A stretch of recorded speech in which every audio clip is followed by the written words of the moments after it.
너 이거 어디서 난 거니? 이 검사표 말씀이세요? 이거 어머니 못방에서 찾았어요. 이 고얀 것. 지금 남의 집을 함부로 뒤졌다고 시인하는 거냐?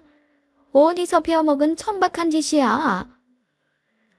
그럼 어머님께서 하신 짓은 고고하고 고결하신 거였나요? 이게 어느 안전이라고 말을 그따위로 해. 너 아주 미쳐버렸니? 제정신이야. 나 네 시험이다.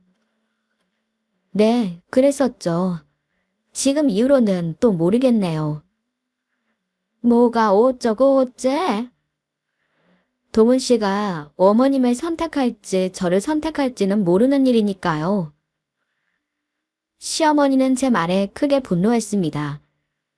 저의 이 태도, 상황을 모르시는 분들이라면 어떻게 들으셨을지 모르겠네요. 제 이야기를 끝까지 들어보시고 응원을 해주시고 싶은 분들이라면 구독과 좋아요 부탁드리겠습니다. 그럼 이제부터 제 이야기의 서막을 열어보도록 하겠습니다. 안녕하세요. 저는 올해 42살로 쌍둥이 아들과 딸을 둔 워킹맘입니다. 30대 중반이 다 되도록 결혼은 뒷전이고 일에만 몰두하던 제가 어느새 결혼한 지도 6년이 되었네요. 오늘은 결혼을 하자마자 시작되었던 지옥 같은 시집살이에서 살아남은 제 이야기를 들려드릴까 합니다. 결혼 전 저는 대학을 졸업하자마자 운 좋게도 모 화장품 회사에 바로 취직하여 오직 성취감의 재미로 일에만 빠져 살았습니다. 하지만 남편을 만나고는 모든 게 달라졌어요. 남편을 알게 된 계기는 저희 어머니였습니다. 결혼하기 2년 전쯤 제 아버지가 급성 심근경색으로 갑작스레 돌아가시고 친정어머니가 혼자서 금은방을 지키신 지 얼마 되지 않던 때였어요. 안 되는 시기에는 악재도 겹쳐서 나타난다더니 부모님이 함께 계실 때는 전혀 일어난 적 없는 기겁하는 일이 벌어지고야 말았죠. 금은방에 강도가 들었던 것입니다. 당시에 회사에 있던 제가 너무 놀라서 반 차려내고 달려갔더니 어머니의 얼굴은 생각보다 태어나시더라고요. 어머니는 저를 보자마자 앞집 레스토랑 사장 이야기를 끊임없이 하기 시작했어요. 제 남편이 금은방 맞은편에서 조그만 이탈리안 식당을 운영 중이었는데 그 당시 레스토랑에서도 배달을 막 시작하던 때라 남편이 직접 오토바이를 몰며 배달하러 다녔거든요. 그러던 중 어머니를 위협하며 금은방을 털고 나오는 강도를 목격했던 것입니다. 남편은 거침없이 강도를 잡아 경찰서에 넘겼고 금은방 구석에서 떨고 있는 제 친정어머니를 안심시키며 그날의 사건에 큰 도움을 주었습니다. 그 일을 계기로 남편을 좋게 보았던 어머니의 주선을 통해 저희는 자연스레 만나 연인으로 발전하게 되었네요. 그렇게 연애 10개월 만에 결혼까지 하게 되었죠. 연애부터 결혼까지 물 흐르듯 순식간이었어요. 시까지 치르고 나니 그제야 사람 인생은 정말 모르는 거구나 싶더라고요. 남편과의 신혼생활은 정말 좋았습니다. 신혼 초기에는 서로 맞춰가는 시기라서 싸우기도 많이 싸운다던데 저는 남편과 싸울 일이 거의 없었던 것 같아요. 지금 생각해보면 어린 남편이 많이도 참아주고 맞춰줬다는 생각이 들어 참 고맙기도 합니다. 그러나 모든 게 완벽할 수는 없는 모양입니다. 문제는 시댁이었어요. 시아버지는 인자하고 온화하시면서 언제나 제 뜻을 잘 이해해 주시는 분이세요. 초등학교 교감까지 지내다 은퇴하신 교육자로서 사람을 볼 때 뇌 댐댐이를 들여다봐 주시는 진정한 어른이십니다. 그러나 제 시집살이의 근원은 시어머니셨죠. 모 지방에서 꽤 크게 양조장을 하셨다는 아버지 밑에서 고생 없이 자라서 그 시절 여자임에도 대학까지 나오셨다는 시어머니. 대학교 졸업과 동시에 시아버지와는 맞선으로 결혼하셨다는데 저희 부부와는 반대로 시어머니께서 아버님보다 6살이 어리십니다. 곱게만 자라오신 시어머니는 평생을 주부로 살아왔지만 손에 물 한 방울 묻히기 싫어하시는 고고한 분이세요. 시댁에는 매일 오전에 찾아오시는 가사 도우미가 계셔서 살림을 거의 하지 않으십니다. 그런 시어머니가 늦은 나이에 늦둥이를 본 자식이 바로 제 남편입니다. 게다가 제 남편은 외도마들이에요. 그러니 얼마나 애지중지하셨을까요? 어머니는 깐깐하신 성격에 저와의 첫 만남에서부터 톡 쏘는 말을 내뱉으셨습니다. 화장품 회사에 다닌다더니 생각보다 들어 보이지는 않는다지만 아무래도 나이를 무시할 수가 있나. 도문이보다 6살이나 많은 거면 아이를 지금 당장 낳아도 노산일 텐데. 아유. 엄마, 저희 당장 아이 생각 없어요. 신혼은 적어도 2, 3년 정도. 신혼은 무슨 신혼? 네 신부대 주인 아이가 지금 몇 살인데? 그러게 누가 나이 많은 여자 데리고 오라고 했니? 엄마, 당신 왜 이래? 어른답지 못하게. 어른이고 뭐고 내가 가만히 있게 생겼어요? 내가 어떻게 낳은 아들인데. 예, 너도 들었나 모르겠지만 우리 동훈이 내 나이 39에 힘들게 가진 아이다. 네, 얘기 들었습니다. 그런 거 알았으면 알아서 정리했어야지. 이 상황까지 오게 만드니? 엄마, 지금 무슨 말씀을 하시는 거예요? 저 이 결혼 확고하고 엄마도 분명히 동의하셔서 마련한 자리예요. 왜 이 사람한테 상처될 말을 그렇게 하세요? 내가 속이 찢어져서 그런다. 아들이라고 하나 있는 놈이 죽고 못 산다고 하니 어쩔 수 없이 여기 앉아있지만 속은 문드러져서 그래. 찬물을 들이켜시며 제가 남편보다 연상이라는 사실을 대놓고 못마땅해 하시던 분이었습니다. 느끼셨는지 모르겠으나 제 시어머니는 손주에 대한 마음이 대단했어요. 자잘하게 저를 스트레스로 몰고 간 시집살이 스토리가 많기는 하지만 대체로 시어머니의 거친 말들의 이유는 임신 문제였습니다. 평소 연애와 결혼은 남의 일인 것처럼 살아온 제게 그때까지만 해도 아이를 갖는다는 건 계획에 없는 일이거니와 너무도 먼 일로 느껴졌어요. 그런데 신혼여행을 하고 오자마자 시어머니는 나이가 있으니 슬슬 임신을 준비하라며 조명하시더군요. 당황스럽긴 했지만 어차피 아이를 낳을 거라면 하루라도 젊을 때가 좋다는 말을 저도 공감하는 바였기 때문에 저희 부부는 신혼 초부터 임신 계획에 들어갔습니다. 하지만 임신이라는 게 마음 먹는다고 누구나 다 쉽게 되는 것이 아니더라고요. 하루하루 제가 예민해지자 남편은 너무 스트레스를 받지 말자고 했지만 솔직히 시어머니의 눈총은 엄청난 압박으로 다가왔습니다. 너희 분명 계획 중인 거 맞지? 네, 그럼요. 어머님 말씀대로 결혼하고부터 바로 준비하는 중이에요. 그런데 이렇게도 소식이 없단 말이니? 예, 너 말이다. 니 좀 쉬엄쉬엄 해라. 아무리 돈 버는 게 좋다지만 가정에도 충실해야지. 자고로 집에는 애가 있어야 평화로운 법이야. 동훈이가 일찍 결혼해서 손주는 빨리 보겠다 했더니 이게 뭐니? 이제 조금 있으면 네 나이가 40이다. 애가 둘은 있어야 할 나이에. 더 노력하겠습니다. 이참에 아예 일을 관두는 건 어떻겠니? 그건 제가 집에서 쉬어봐야 뭐하겠어요. 동훈 씨 혼자 버는 것보다 둘이 버는 편이 나중에 아이 키울 때도 경제적으로 나을 거고요. 그거야 그렇지만 아이에게 엄마가 곁에 있는 정서적인 안정이 중요한 건 모르니. 무슨 일 욕심이 저리 많은지 원. 행여나 일 때문에 임신 미루는 짓 할 생각 마라.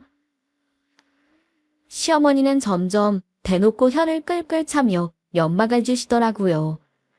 저는 점점 시어머니께서 나이 얘기, 임신 얘기를 할 때면 할 말이 없어져서 입을 꼭 다물고 고개만 푹 수그리고 있을 수밖에 없었습니다.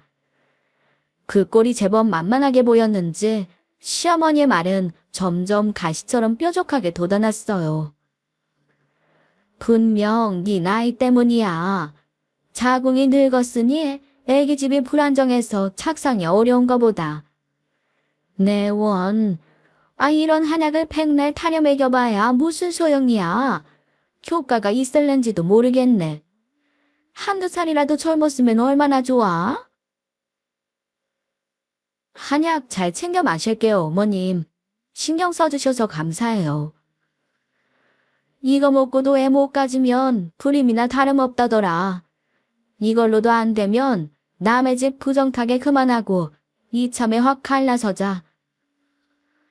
손주로 향한 간절한 마음에서 한 농담이라고 하셨지만 그 말은 두고두고 가슴속에 남아 한이 될 것 같습니다. 시어머니께서 그렇게 말씀하실 때마다 시아버지는 다 때가 있는 법인데 우리 며느리 그만 닥달하라며 항상 제 편을 들어주셨어요. 그래도 마음은 켜켜이 불편하고 불안해졌네요. 결국 저희 부부는 시험관 시술을 시도하기로 했어요. 이 선택을 시부모님께 말씀드렸죠. 시어머니가 임신에 관해서는 뭐든 함께 의논하기를 원하셨거든요. 저희의 말을 듣고 시어머니는 세상이 끝이라도 난 것 마냥 거실 맨바닥에 털썩 주저앉으시더군요. 도문이 나이가 이제 고작 32살인데 며느리가 마흔을 바라보니 시험관으로 손주를 봐야 하네. 아이고 못 살아. 우리 아들이 이게 다 웬 고생이야. 내가 무슨 고생을 해. 이 사람 몸 망가질까봐 그게 걱정이지. 이 사람한테 말이라도 좀 예쁘게 해줘요. 아니, 내가 뭘 어쨌다고.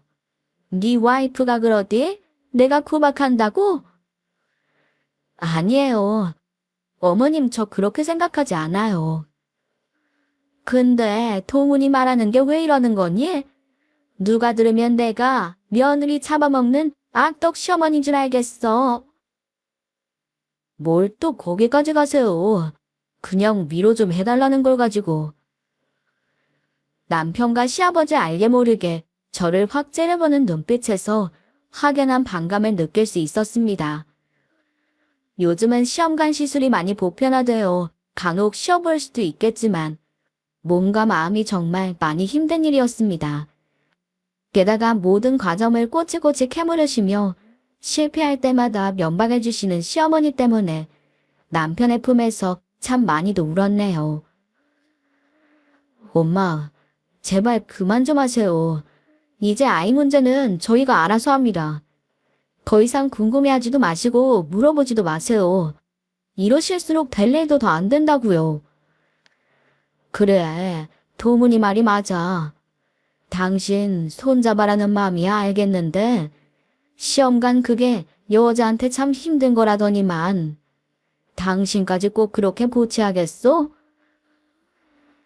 다행히 남편과 시아버지는 언제나 제 편이었어요.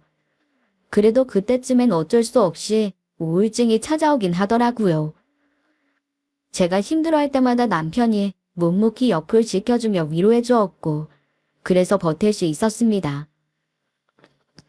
시험관 시술을 6번이나 시도한 끝에 저는 드디어 기다리고 기다리던 임신에 성공하게 되었어요. 나이가 많아 애기 집이 안 붙는 거라고 독한 소리까지 들어야 했지만 초음파 검사를 통해 본 결과는 애기 집이 2개나 보였습니다. 쌍둥이였어요. 결과를 확인하자마자 남편과 함께 바로 시댁으로 향했습니다. 어머님, 아버님, 저 임신이래요. 세상에, 그게 정말이냐? 잘했다. 아주 잘했어. 시아버지는 임신 소식을 듣자마자 자리에서 벌떡 일어나서 저를 안아주셨습니다. 돌아가신 친정아버지가 생각이 나 눈물이 나려는 걸 꼭 참았어요. 하늘에 계시는 아빠가 손주를 둘이나 내려준 것 같다는 생각도 들었네요. 아버지, 손주가 한 번에 둘이나 태어난다네요. 쌍둥이래요. 하하. 아주 집안의 경사가 이런 경사가 또 없구나. 우리 며느리가 그간 참 고생 많았어 그래. 시험관 하면 쌍둥이로 태어나는 경우가 의뢰 있다는데 뭘 또. 엄마, 이제 좋으시겠네. 원하던 손주가 둘이나 태어나잖아. 뭔 간수 차례라. 이참에 회사도 그만두는 건. 이 사람 일하는 거에 뭐라고 하지 마세요. 나도 와이프가 멋진 커리어 어머니인 게 더 좋아. 아이 키우면서 그게 쉬운 일이 아니니까 그렇지. 누가 일하는 게 나쁘다고 그러는 거니? 제가 육아도 일도 더 열심히 해볼게요. 그래, 그래라. 어쨌든 잘 됐구나. 시어머니는 퉁명스럽긴 했지만 기다리던 손주 소식에 나름 기뻐하시는 듯 했습니다. 임신 기간만큼은 덜 구박하시더라고요. 쌍둥이를 품은 배가 점점 불러오면서 생각보다 살이 많이 찐 제게 살집이 많아져 봐야 좋을 거 하나 없다고 몇 마디 하셨던 것은 빼고 말이죠.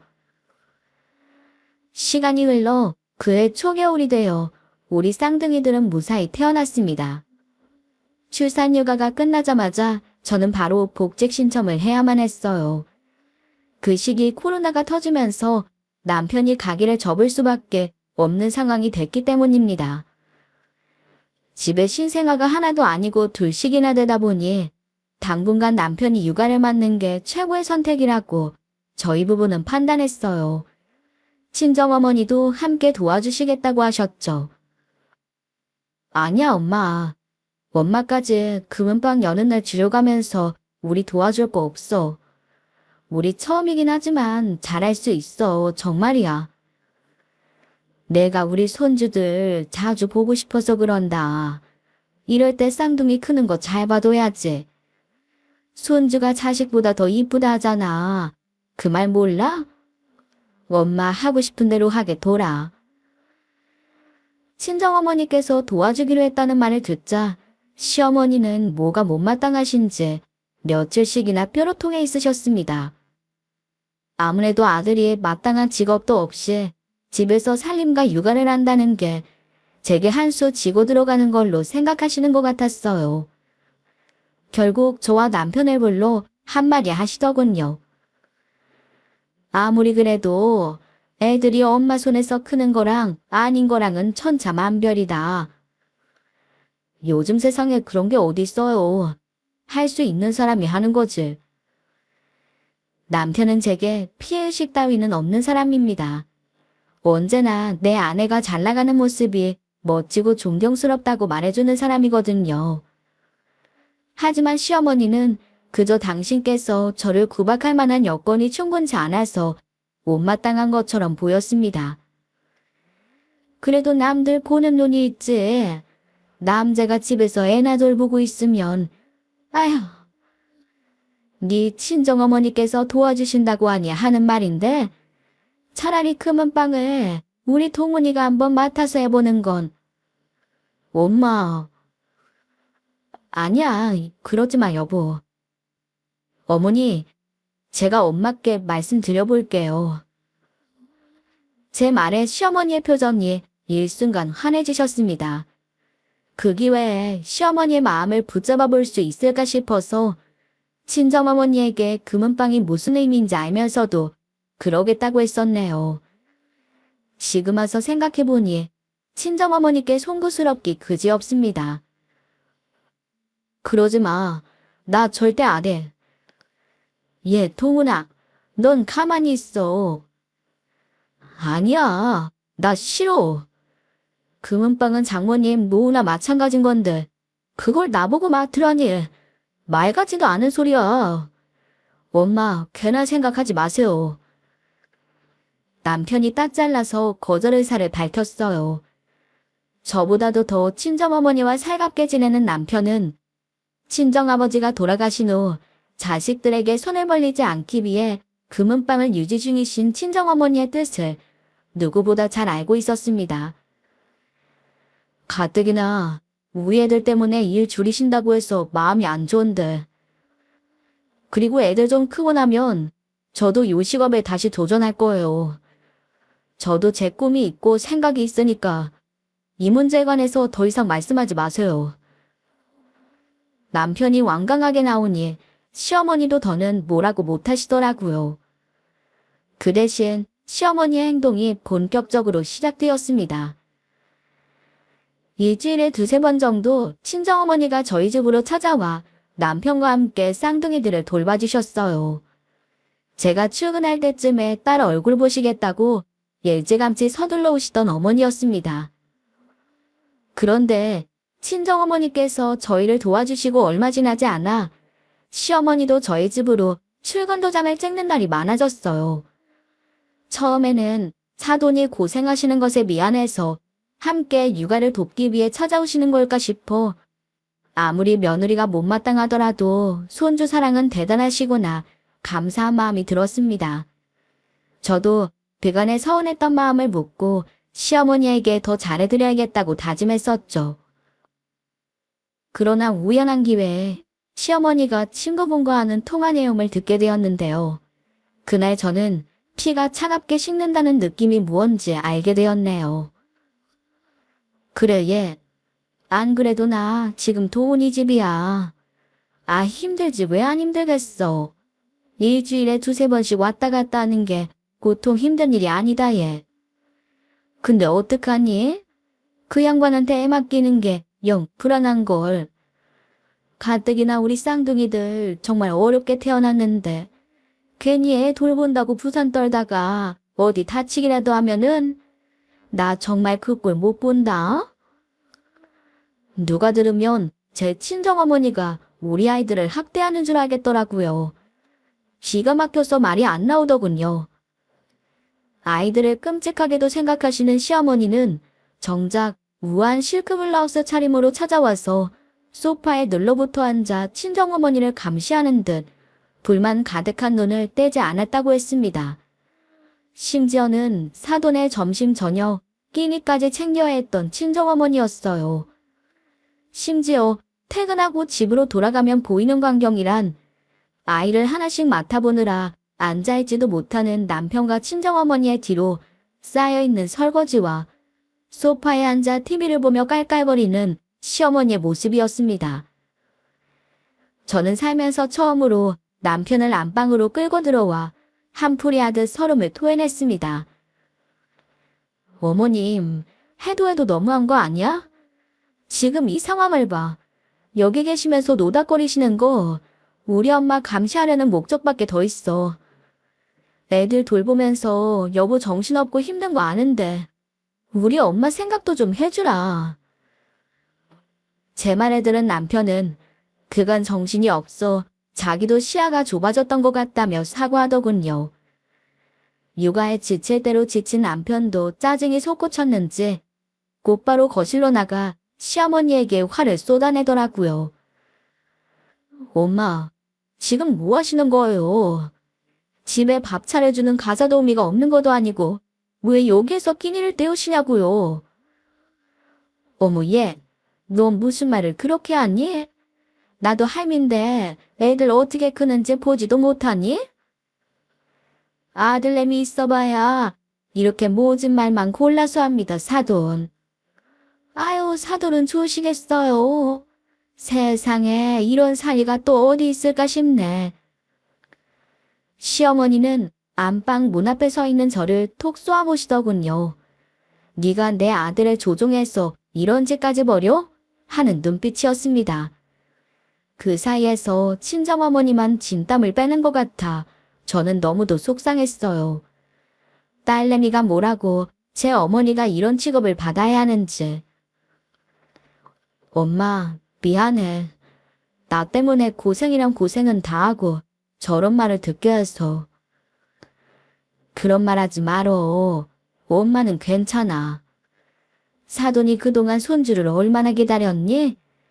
원하던 손주들 태어났으니 매일 보고 싶은 거야 당연한 거 아니겠어. 밥 차리는 거야 우리 먹는 거에 밥 하나 더 하는 건데 뭐 어때서. 너무 예민하게 그러지 마라. 앞으로 주말만 찾아오시라.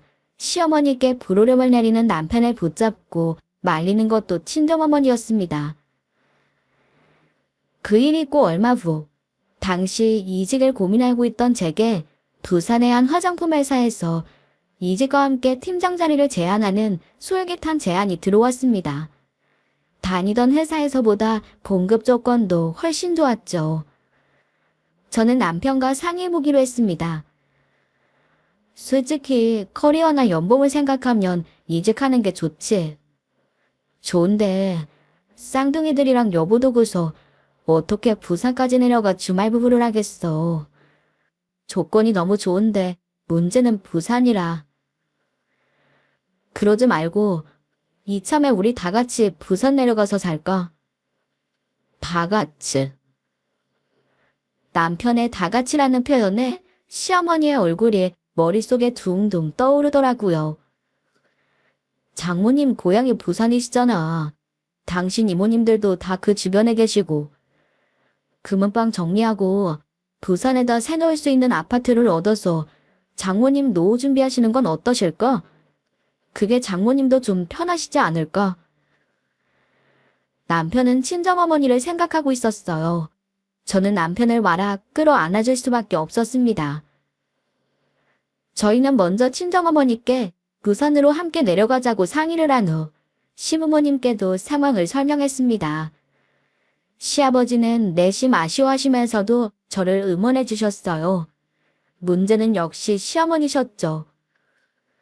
말도 안 되는 소리에 나보고 쌍둥이를 보러 주말에만 오라더니 이제는 아예 생이별을 시키려는 거니? 세상에 이런 경우가 어디 있다니? 채준이 채엄마, 네가 한번 말해봐라. 너 지금 일부러 그러는 거지? 도문 엄마, 거참 말을 어떻게 그렇게 해? 당신은 가만히 있어요. 듣자 하니까 아주 기염하겠네. 너 시어미가 그렇게 우스운 거냐? 남편 조종해서 이참에 시댁 식구들이랑 연 끊자 이거야? 어머님 그게 아니라요. 아니긴 뭐가 아니야.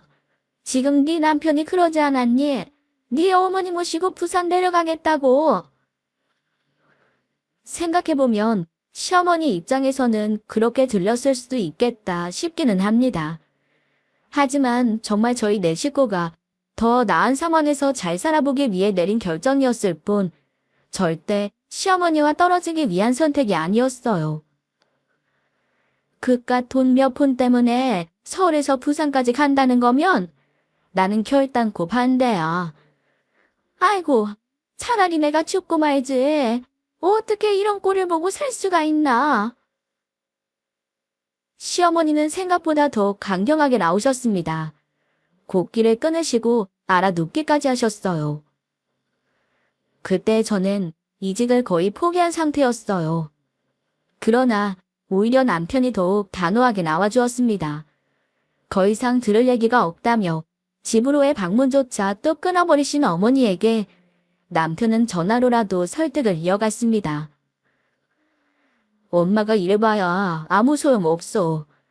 채준이 채아 더 잘 키우기 위해서 내가 내린 결정이야. 오히려 애엄마가 자기 커리어 포기하겠다고 하는 거 내가 설득하고 있는 거라고요. 야 이놈아, 네가 어떻게 나한테 이럴 수가 있니? 자식이라고 하나 있는 게 부모 버리고 저 멀리 가서 살겠다고 어떻게 그럴 수가 있어? 누가 들으면 해외 이민 가는 줄 알겠네. 한 달에 한 번씩 올라올게요. 연락도 더 자주 드릴게. 전화로 통화하는 거랑 차 타고 30분이면 만날 수 있는 거랑 같니? 같아? 아이고, 난 못 산다. 세상에. 여보세요? 엄마, 엄마. 그날 저녁 시어머니는 응급실에 실려가셨어요. 화를 이겨내지 못하고 쓰러지신 겁니다. 처음 있는 일이라 온 가족이 놀라 버선말로 병원에 달려갔네요. 각종 검사를 마치고 예주일 정도 병원에 입원해 계셨던 시어머니는 큰 이상이 없다는 소견과 함께 퇴원하셨습니다. 그 일이 있고 얼마 후 시어머니는 저희 부부를 불러 모았어요. 그러더니 웬 검사지 하나를 툭 내미시더라고요. 이게 뭐예요? 알레르기 반응 검사표? 환자가 보유하고 있는 알레르기 종류를 확인할 수 있는 검사표였습니다. 알러지를 유발하는 항목에 따라 환자의 알러지 반응 정도가 얼마나 되는지 숫자로 정리된 검사지였죠. 요즘 부쩍 면역력이 떨어져서 온 피부가 간질거리고 목도 칼칼하고 이상하더니 그것 좀 봐봐라. 시어머니는 알레르기 반응 검사표를 펼쳐서 형광펜이 그어진 부분을 손으로 가리키셨습니다. 항목에는 돼지고기라고 적혀 있었고 알레르기 반응이 꽤 높게 적혀 있었어요. 갑자기 심한 스트레스를 받았더니 내가 없던 알레르기가 다 생겼어. 나이 들면 면역력에 따라 갑자기 알레르기가 생길 수도 있다는 말을 어디서 듣기는 들었다만 돼지고기 알러지가 생겼다는 거나. 평소 육류 중에서도 돼지고기를 즐기시던 시어머니셨기에 더욱 면목이 없었습니다. 얼마 전 쓰러져서 입원까지 하셨으니 몸이 쇠하시긴 한 모양이었어요. 저희 부부는 부산으로의 이사를 조금 미루고 시댁에 더 신경을 써보자고 다짐했죠. 그때가 하필 추석이라고 회사에서 한돈 돼지고기 세트를 주었기에 저희는 별 생각 없이 그걸 시댁에 가지고 갔습니다. 시아버지께서도 돼지고기를 참 좋아하시거든요. 물론 시어머니가 돼지고기를 드시지 못하게 되었으니 한우 특불도 함께 준비했네요. 저희 시댁은 명절에 꼭 갈비찜을 해요. 제 남편이 외동아들이라 시댁 식구가 단출하므로 명절 때는 일부러라도 남편의 작은아버지 댁의 식구들이 찾아오셔서 한 끼 식사 정도는 같이 하시거든요. 그럴 때마다 빼놓지 않고 하는 게 돼지갈비찜이었습니다. 이번에는 어머니 몫의 소갈비찜도 함께 내었죠. 작은 집 식구들이 몰려들자 혼이 쏙 빠져서 식사 준비를 마무리 짓던 그때였습니다. 주방 밖에서 캑캑거리는 기침 소리와 함께 숨 넘어가는 소리가 들리더군요. 시어머니께서 목이 콱 막히는 것 같다면서 목을 둘러잡으시고는 거실에 펼쳐놓은 상 옆에서 나뒹굴고 있는 겁니다. 엄마, 혹시 이거 드셨어요? 이거 돼지갈비찜인데. 남편과 시아버지가 사색이 되어 시어머니를 소파에 앉히었고 알러지 반응임을 알아차린 저는 곧바로 약을 가져다 드렸어요. 목이 부어서 약을 넘기는 게 힘드신 건지 몇 번이나 약을 뱉어내시더라고요.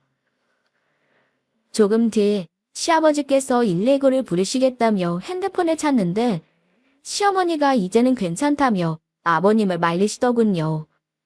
그러다 갑자기 저를 쏘아보시는 것 아니겠어요? 하늘색 접시에 돼지갈비를 담으라고 했더니 소갈비찜을 담아.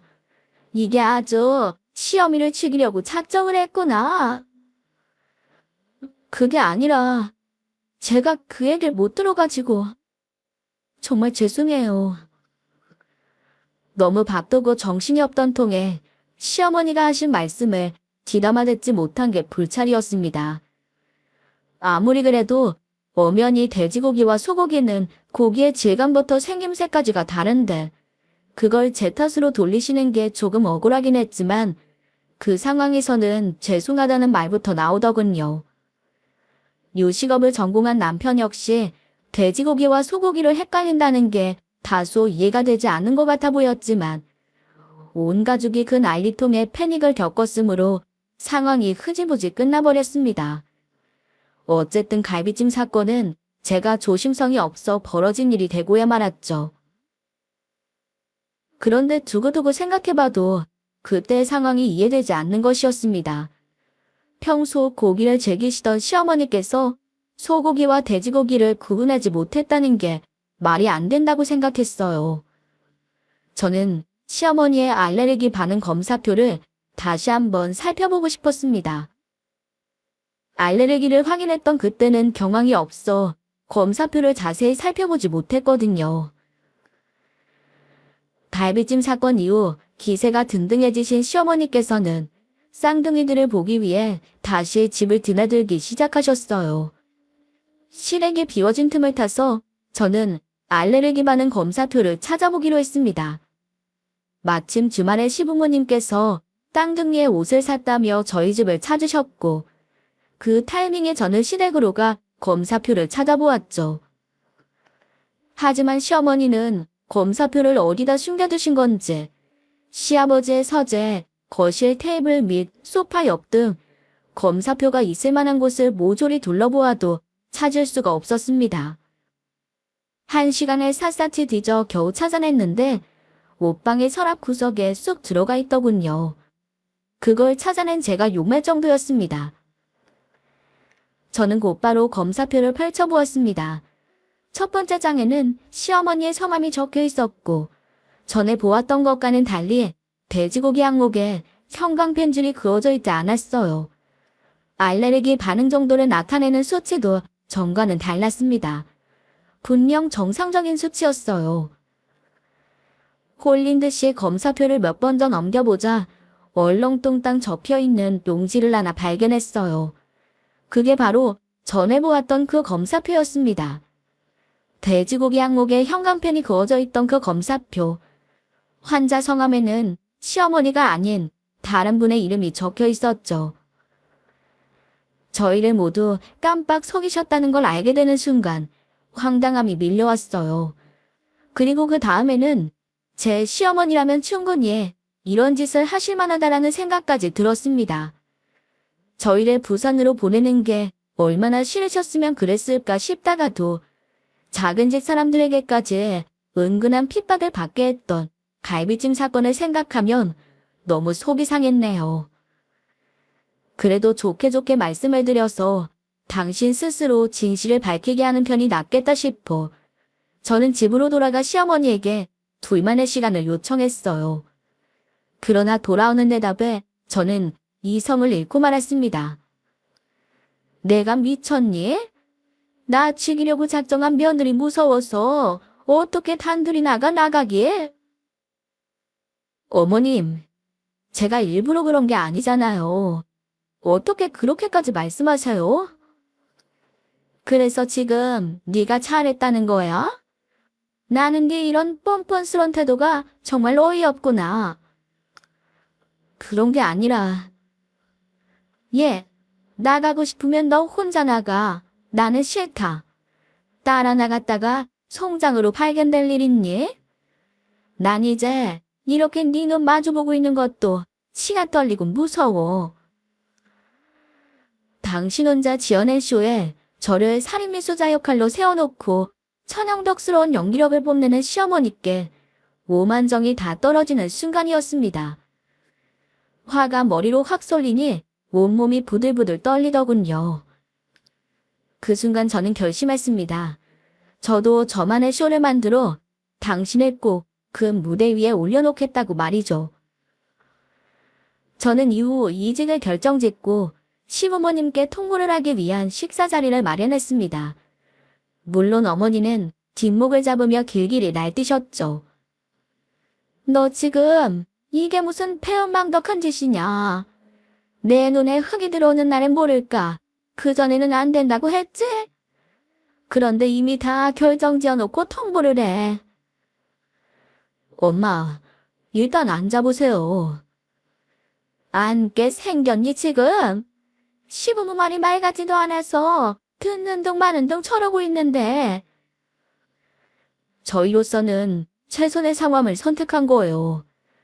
저 가게도 접고 아이들만 돌보고 있는데 이 사람이 승진해서 돈 더 많이 벌게 되면 더 좋은 거잖아요. 그래, 일단 앉아봐. 동훈이네 말이 일리가 있지. 제가 천연덕스럽게 은은한 미소만 짓고 있자 시아버지는 처음 보는 제 모습에 놀란 눈치셨고 시어머니는 화가 머리끝까지 나신 것 같았어요. 자리를 박차고 일어나시려는 시어머니를 붙들고 남편이 마지막 회유를 하려던 그 순간에 저의 연극은 막이 올랐습니다. 진정하시고 이것 좀 드셔보세요, 어머님. 특별히 어머님께서 좋아하시는 걸로 준비했어요. 이베리코 돈마호크라고 아시죠? 왜 전에 TV에서 연예인들이 돈마호크 굽는 거 보시고 궁금해하셨잖아요. 그거 돼지고기 아니니? 채준 엄마야, 이 사람 돼지고기 알레르기 생긴 거 그새 잊어버렸냐? 웬일로 시아버지께서 나서자 금방 우쭐해진 시어머니가 저를 향해 톡 쏘아대기 시작했습니다. 얘가 이런다니까요. 심보가 못돼 먹어서는. 이거 먹고 나 죽으라 이 말이니. 오호라, 내 눈에 흙이 들어가는 꼴을 보겠다 이 말이구나. 어머님 눈에 흙이 들어가는 일은 만들지 않아요. 예상 밖의 제 말에 시어머니가 의심의 눈초리로 저를 쳐다보았죠.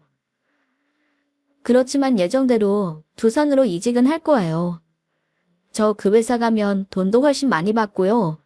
서울보다는 아니겠지만 두산에서도 저희 체중이 채야 잘 키워낼 수 있어요. 친정어머니가 같이 가시는 건 저희 엄마 노후 때문이니까 시댁이랑 연 끊을 생각으로 내린 결정 아니에요. 그러지 마시고 이거 한번 드셔보세요. 고기 다 타겠어요. 이게 어른을 놀려? 너 지금 뭐 하자는 거니? 평소와 다른 제 모습에 오한이 벙벙해진 시아버지와 남편은 상황 파악이 되지 않아 눈만 끔뻑일 뿐이었습니다. 어머님, 이제 그만하시고 좋아하시는 돼지고기 마음껏 드세요. 여보, 아무리 그래도 이건 좀... 제 결혼한 눈빛을 읽으셨던 걸까요? 시어머니는 그제야 대충 눈치를 채신 모양이더군요. 제가 모든 걸 알고 있다는 사실을요.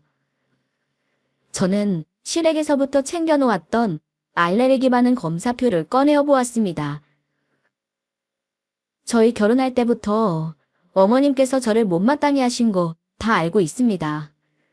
채준 아빠보다 나이가 많아서 아버지가 안 계셔서 배운 며느리라서 아들 무시하고 살까봐 더 혹독하게 채찍질 하신 거 알아요. 아니, 내가 또 언제?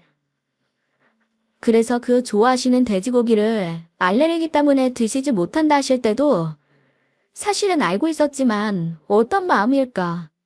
자식 낳은 엄마 입장에서 이해해보려고 노력했습니다. 지금 이게 다 무슨 소리냐? 사실을 알고 있다니. 아버지, 엄마 돼지고기 알러지 아니신가 보네요. 검사표를 확인하던 남편의 표정은 허탈해 보였습니다.